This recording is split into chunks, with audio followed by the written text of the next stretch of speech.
Stop. That's enough now, continues Aunt Simran, her cheeks turning bright. I'll speak to you later. And when your papa gets home, adds Nanny, he will speak to you as well. Sophia rushes out of the room and thunders up the stairs, thumping each step loudly with her feet.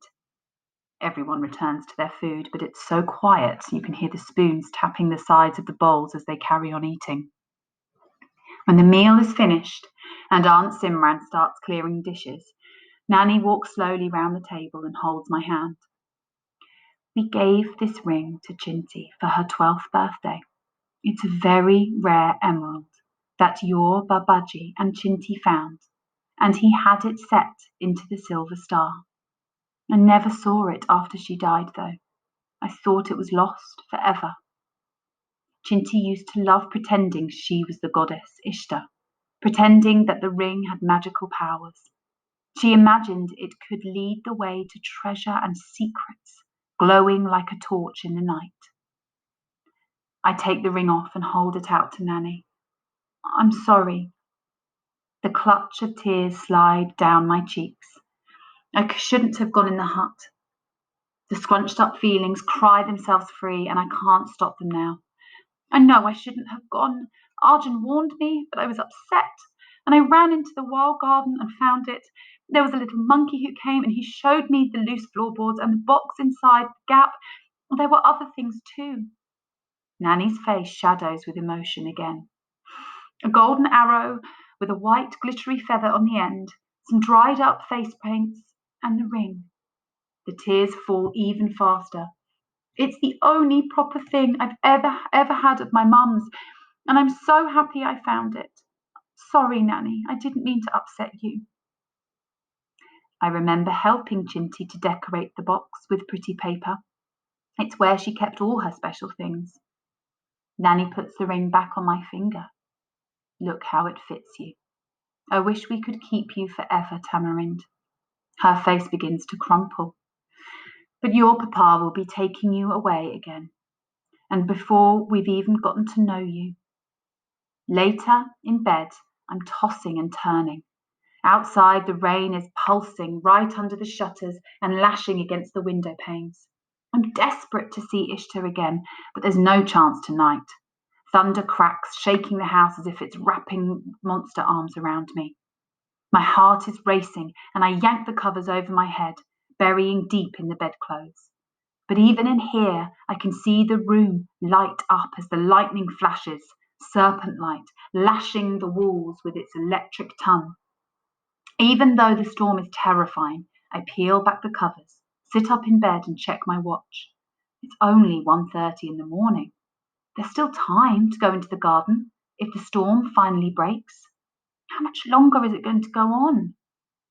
A light appears under the door gap and careful footsteps tap, tap across the landing. It must be Arjun. The storm's probably frightened him. I jump onto the cold floor and twist open the door, ready to invite him in. But it's not Arjun. Sophia is creeping through the landing, a bulging rucksack on her back. Another flash of lightning startles her, and she spots me in the doorway. She steps into my room and pulls the door closed behind her. Shh! What are you doing? What does it matter to you? She spits. Her eyes are red and I can tell she's been crying. Ever since Auntie Chinti died, nothing's been the same for me here. They sent me away to school to get rid of me when all I wanted to do was stay where the memories were. I think she's going to soften, and I start to feel sorry for her. But then she starts her attack again. And now that you're here, everyone can't stop fussing over you. Tamarind this, Tamarind that. And I have to give up my room, Auntie Chinti's room. So, anyway, since everyone prefers you, I'm leaving. Where will you go? There's nowhere for miles. Don't worry about me. I know the mountains around here. I'll be just fine. Don't you dare tell anyone where I've gone. She swivels round and carries on downstairs, the storm still whirling furiously around the house. I run after her, but she's already disappeared through the hall, clicking the front door closed. I stand in the sombre hallway, the pale flames on the candles lining the sideboard wavering in the draughts. I hurry back to my room, heart thumping, and throw myself on the bed. I shut my eyes and bury myself deep under the covers. Let her go. What do I care? Even when I think she's going to be a bit kinder, she just bites back. Outside, the wind is as wild and frantic as a pack of hungry wolves, lashing at the trees and hurling itself against the shutters.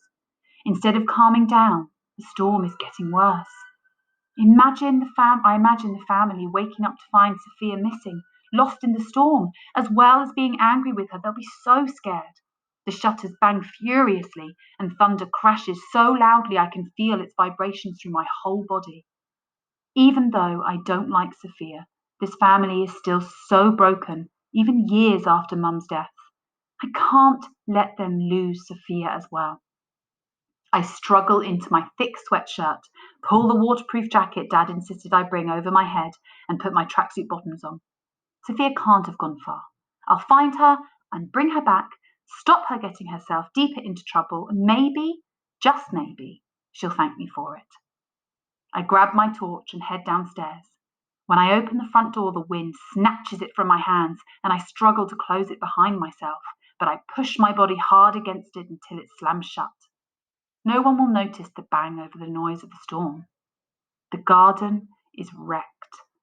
There are branches strewn over the lawns, leaves mounded in piles along the hedges, debris is flying and swirling through the air. My heart pumps as I shield my eyes and run into the battering wind.